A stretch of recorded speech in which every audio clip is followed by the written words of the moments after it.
Raw was a very unique show tonight. You had I don't know if this is going to be weekly, but you had a new type of segment or a new type of part of Raw, which is Raw Underground, which came in the third hour. We'll wait till we get there. You started the show off with Apollo Crews coming out for a match against MVP.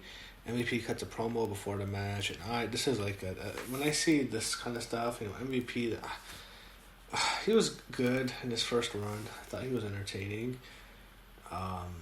Now it's just, I don't care. The guy's older. He does nothing for me. You had MVP lose to Apollo Crews, and I don't care about Apollo Crews. He's just nothing.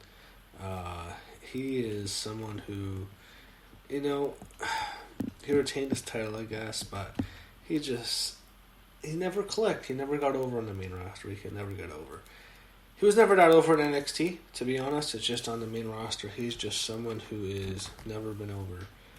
Lashley jumps into the ring, but Cruz escapes.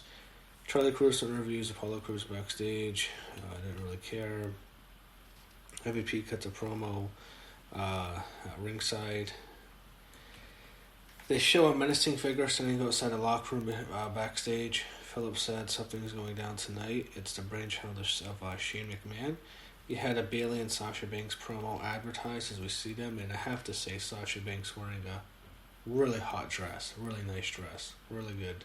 She always looks good, but I really liked her dress tonight. And you have Sarah Screeber there, and she's doing interviews. I guess, I don't know, it's Charlie Caruso. I seem a lot more of Sarah Screeber than Charlie Caruso tonight. I don't mind them. I don't mind looking at either one of them, but I didn't notice that. But she interviews Bayley and the boss Sasha, who I loved her dress, by the way. Sarah asked if they had plans to defend any of their titles at SummerSlam. Bayley says she's boring, and they throw a video package of the two of them, and what they do is they basically show what happened last week, taking out Kairi Sane, and then had Asuka interrupt the video with a promo, saying that she's going to get revenge, and Bayley and Sasha are mad, and they're yelling at the production staff, and then Shayna Baszler comes in, and she says she has a problem with Sasha sneaking her way to the Raw Women's title, and she hit Sasha Banks hard with the right hand. Sasha drops her, or Shayna drops Sasha, and he set up Shayna Baszler and Sasha Banks later in the show. So I guess Sasha, but are they on Raw? Well, Sasha's the Raw Women's champ, so I guess she's on Raw now, but I guess they're going to be on both shows for the time being. I guess you have a draft in October, so I guess things will sort out then. They show KO walking backstage. The Iconics told them they heard he was hosting the KO show next.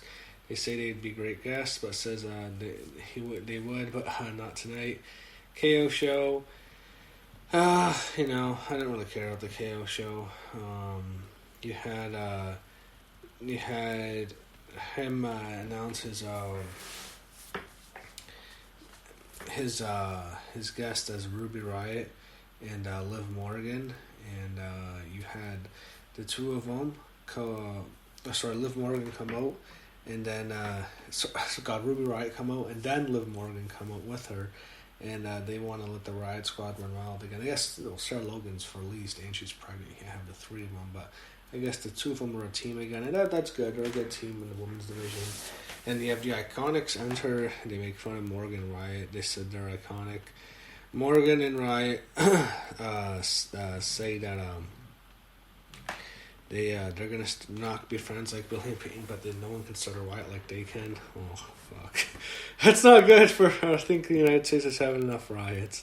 Billy Kay and Peyton Royce slapped Kevin Owens, and then Owens asked Riot and Morgan for help, and they attacked them, and you set up the match.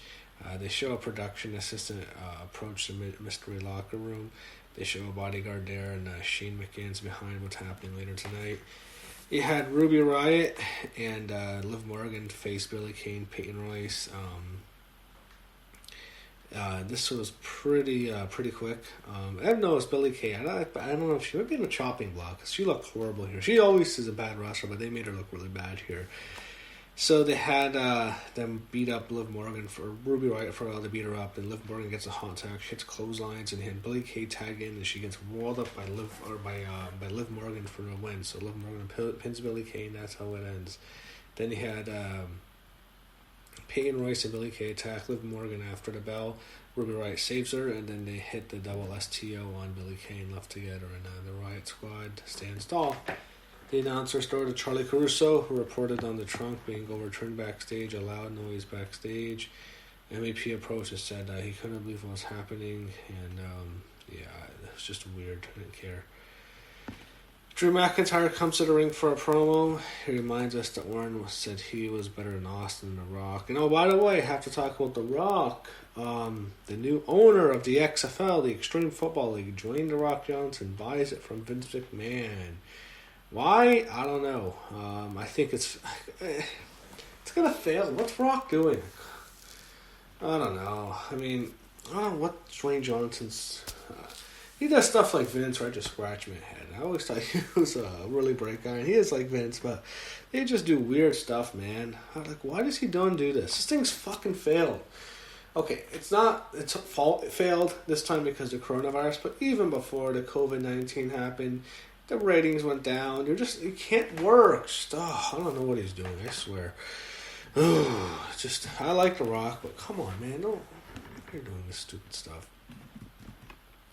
Anyway, Drew McIntyre promo goes on for a while, and got back into what happened. They set up the Randy Orton Drew McIntyre match at SummerSlam. I bet it'll be a good match.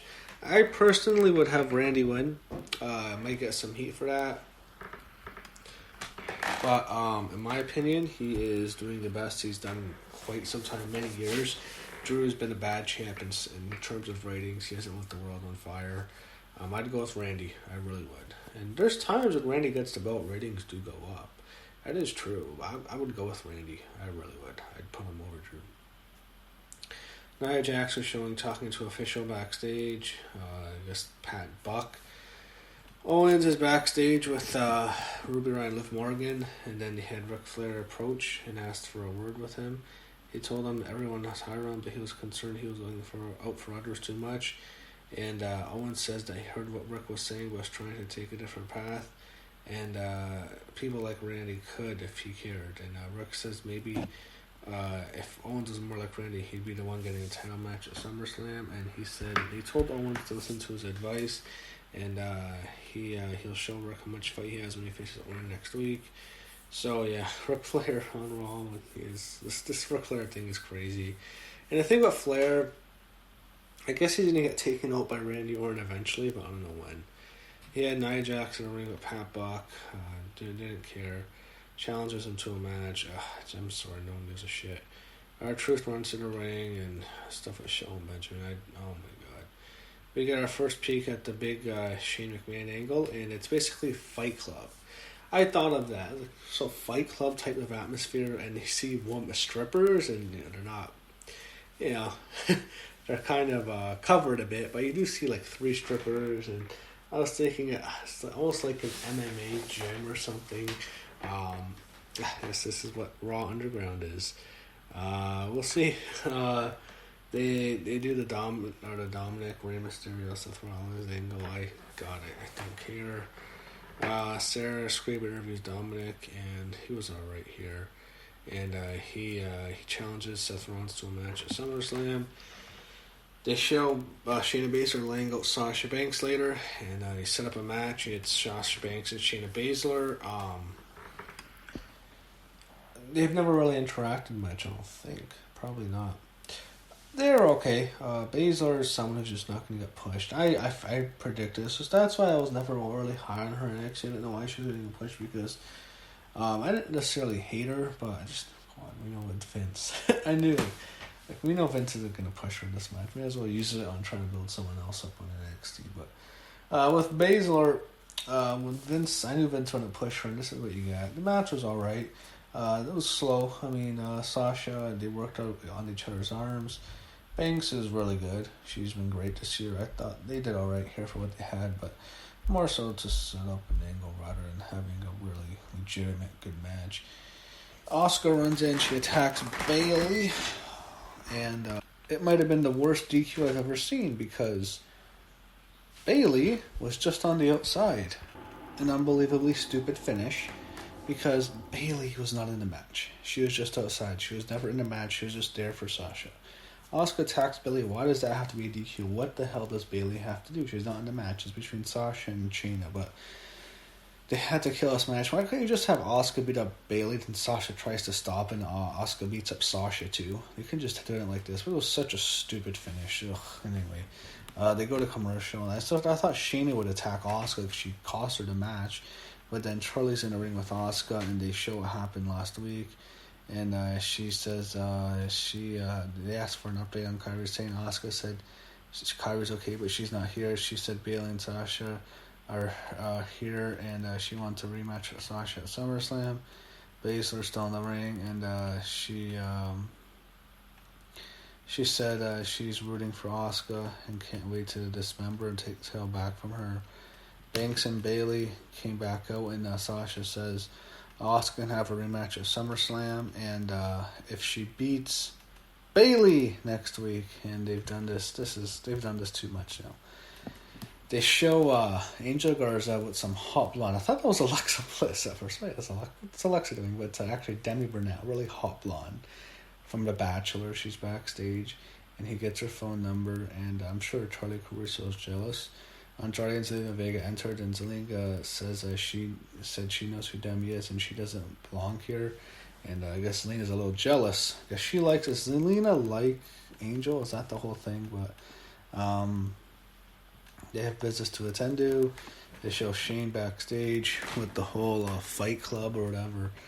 Then Shane McMahon welcomes us to Raw Underground, and they have strippers there, and they basically have a fight, and they then go to Raw Underground's over, or it'll be right back. That's the end of the first segment. So you had Angel Garza and Montez Ford. Angel Garza faced Angelo Dawkins, I meant. And then they had Andrade and Montez Ford, and what happened was something happened. I think what happened was Ford hits a drop kick, and then he knocks Andrade off, but he hit a top rope Kongiro, and after the top rope, Ford shook the rope free, and he collapsed, and the bell rang. It was just, what happened? What happened? I didn't even know what. It was just a horrible finish. The finishes were just terrible. Murphy's backstage watching what happened to Aleister Black last week. Sorry, it just sucks. Then they go back to Raw Underground, and they're gonna have Viking Raiders or Eric with the Viking Raiders destroy some guy. I don't know what the hell the Montez Ford angle was anyway, but they show Angel Garza and Charlie talking, and Zelina talks down to her. And what are they going to do? I don't know. And they're going to eventually get a tag match. Wouldn't they just lose them at WrestleMania? What happens is he said Dawkins exits the trainer's room and says Montez Ford was poisoned. And Bianca Belair then comes out and told Zelina Vega she had one chance to tell her what she did. And she claims she's innocent. And then Bianca takes her earrings off, and they had to have a pull apart. So Bianca wants to kill Zelina because she poisoned her man. What an evil woman Zelina Vega is. They show there's 5 masked figures at the generator. They have something with the Hurt Business. They go backstage, and there's more stuff. They have MVP appear on Raw Underground, and it was just the ending was just strange the way it ended. It just kind of ended abruptly, and they basically had the Hurt Business stand tall at the end of Raw Underground, and that's how I guess this episode of Monday Night Raw ended.